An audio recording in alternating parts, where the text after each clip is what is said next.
Les autorités ont craint tout d'abord la propagation dans l'air, l'eau ou encore le sol d'un produit chimique en particulier, le chlorure de vinyle. Parce qu'il faut le savoir, il faut être au courant. Et les médias nous l'ont caché. Les médias nous ont caché ce que certains appellent le plus grand désastre environnemental de l'histoire des États-Unis. Et ça s'est produit, je pense que ça fait une dizaine de jours, et là, les médias commencent à en parler parce que ça sort partout sur les médias sociaux.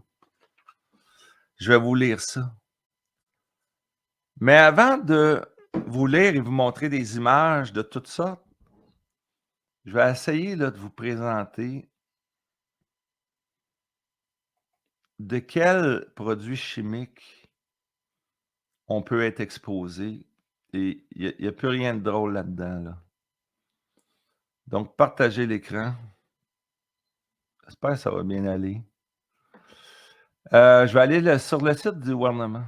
Tiens. Partager. Est-ce que vous le voyez? Moi, je vais me faire petit.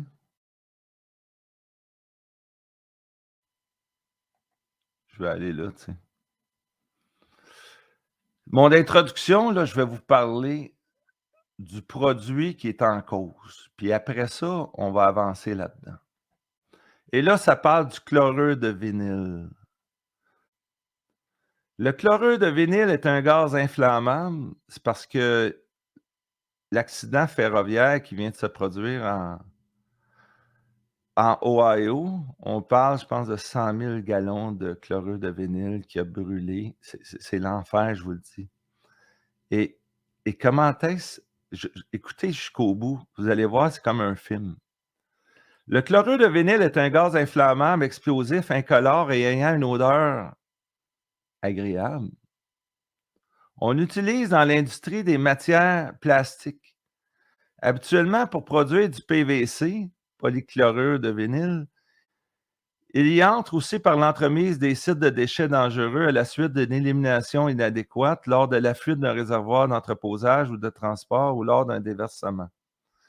Le chlorure de vinyle est cancérogène pour les humains. C'est un très sérieux cancérogène et ce, sans niveau acceptable d'exposition. Donc, cancérogène sans seuil. Donc, il n'y a rien, il n'y a rien de plus cancérogène que ça. Par conséquent, le chlorure de vinyle avait été ajouté à la liste des substances toxiques de l'annexe 1 de la loi canadienne sur l'environnement. On va lire encore un petit bout. Le règlement de 1992 sur le rejet de chlorure de vinyle fut promulgué pour gérer les émissions atmosphériques du chlorure de vinyle provenant de la fabrication de PVC. Donc, surtout qu'on voit PVC, c'est du chlorure de vinyle en arrière de ça, et des usines de fabrication de chlorure de vinyle. Il servait à contrôler les rejets provenant des 6 usines qui étaient en opération. Donc, le bon gouvernement s'est penché là-dessus dans les années 90. Depuis ce temps, la production du PVC a constamment diminué au fil des ans et la production de chlorure de vinyle a cessé. Une seule usine qui produit du PVC restait assujettie au règlement fédéral. Cette usine, située en Ontario, est présentement assujettie au règlement provincial intitulé Ontario Regulation, blablabla. Et là, il y a eu une catastrophe aux États-Unis et je vais vous la lire. Essayez de vous la lire en même temps que je vous présente la vidéo. Je vais essayer d'être fancy malgré la gravité de la situation. Donc, il y a un drone ici, partagé. Je vais enlever le son pour pouvoir parler en même temps. Alors, regardez la catastrophe qui a eu lieu à East Palestine, en Ohio. Pendant ce temps-là, je vais lire.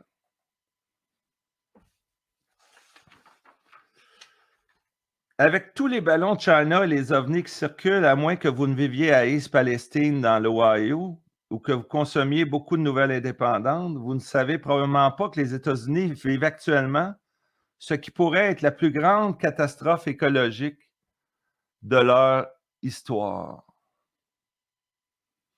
Et je ne parle pas du faux catastrophisme sur le changement climatique promu par le Forum économique mondial.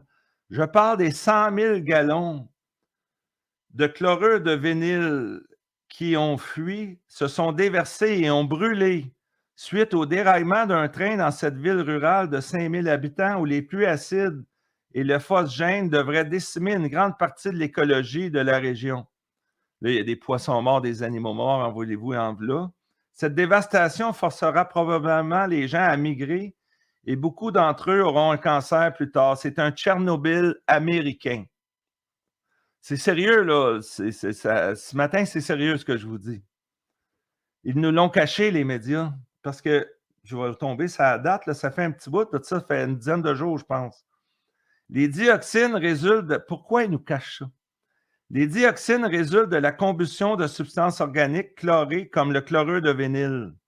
Les dioxines se dégradent lentement dans l'environnement avec une demi-vie de 25 à 100 ans dans le sol. Elles provoquent des cancers, des troubles de la reproduction, endommagent le système immunitaire et perturbent les hormones.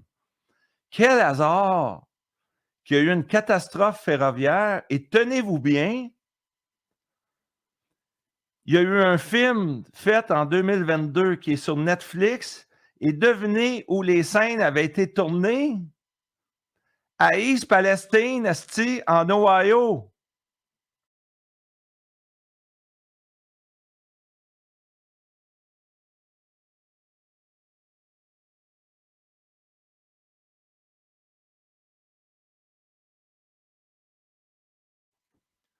Le panache toxique d'acide chlorhydrique et de dioxine en suspension dans l'air provenant du brûlage contrôlé d'East Palestine a un rayon de plus de 200 000 englobant Pittsburgh, Détroit, Cleveland et Toronto.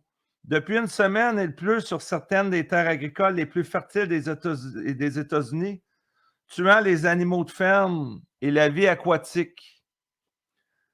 Tout le bassin du fleuve Ohio est touché où vivent plus de 30 millions de personnes, soit 10% de la population américaine, y compris les zones métropolitaines de Louisville, Kentucky, Cincinnati, Ohio, Indianapolis et Nashville, Tennessee. À elle seule, la rivière Ohio fournit de l'eau potable à plus de 5 millions de personnes. Il se jette dans le Mississippi, affectant tous ceux qui sont en aval. C'est un vrai cauchemar, ce que je suis en train de vous raconter là. On ignore ce qui a provoqué le déraillement, mais les images de caméras de sécurité prises à 30 km du lieu de l'accident à Salem montrent des étincelles et des flammes sous l'un des wagons. Les détecteurs de boîtes chaudes auraient dû déclencher le freinage d'urgence, mais cela ne semble pas s'être produit. Le NTSB enquête sur les données, les enregistrements audio du train et sur les détecteurs de boîtes chaudes le long du trajet. Les informations nationales ne couvrent pas cet événement. Avez-vous entendu ça? Regardez ça, les images. Les informations nationales ne couvrent pas cet événement et une opération importante de camouflage est en cours. La semaine dernière, Evan Lambert, un journaliste indépendant, a été arrêté pour avoir simplement et discrètement rendu compte du déraillement. Il y a un omerta chez les médias. Je pense que TVA a commencé à en parler hier. What the fuck is going on?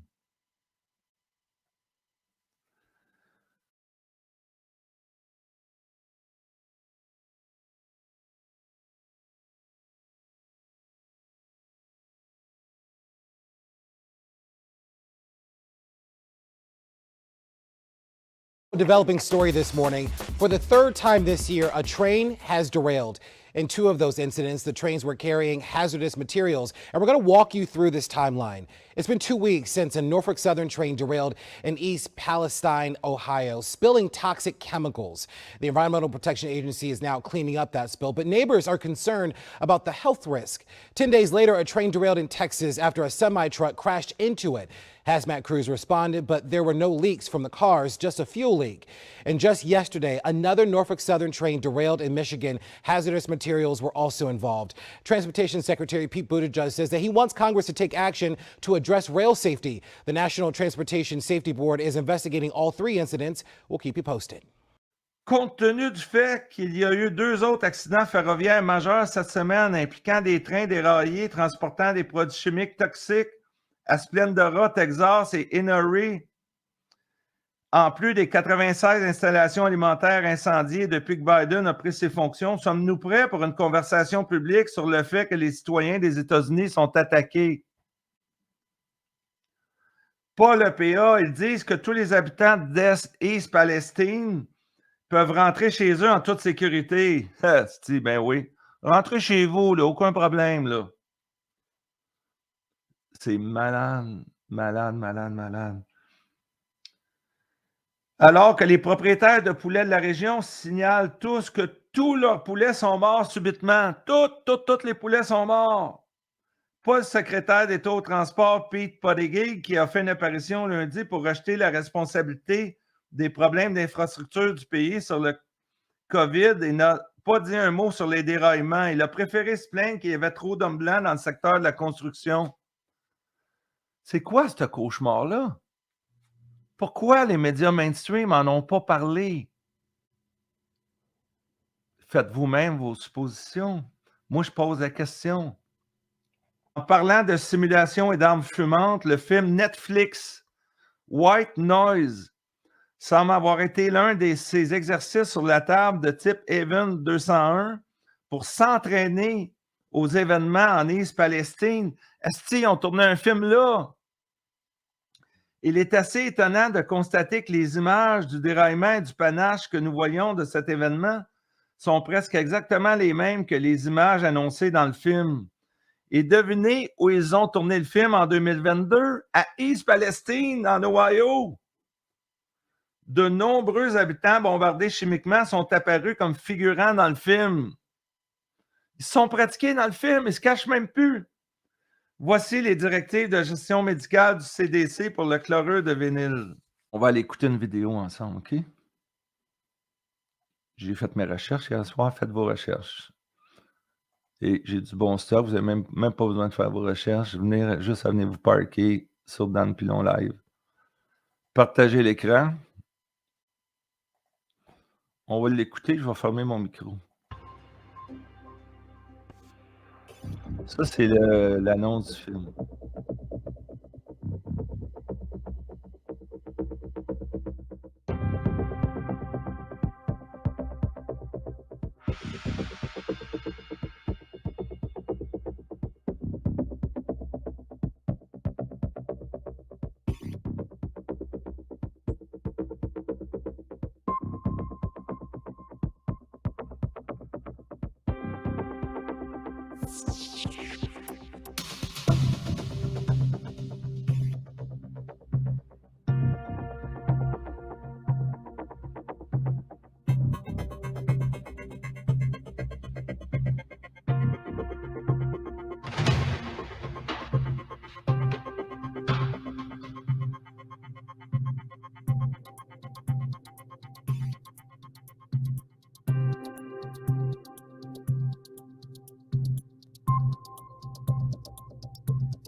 Bon, alors ça vous donne une idée. C'est fascinant. Fascinant. C'est-tu le mot, ça, fascinant? Ils ont tourné un film à East Palestine, en Ohio, en 2022, simulant une catastrophe ferroviaire avec un produit chimique qui, soudainement, se retrouve dans l'atmosphère. On parle de plus de 100 000 gallons. Et là, ça se passe pour le vrai. Plusieurs personnes me disent que l'ombre va toujours comme tout faire pour s'exposer à la lumière. Si vous voyez pas quelque chose de bizarre là, vous verrez jamais rien. Jamais.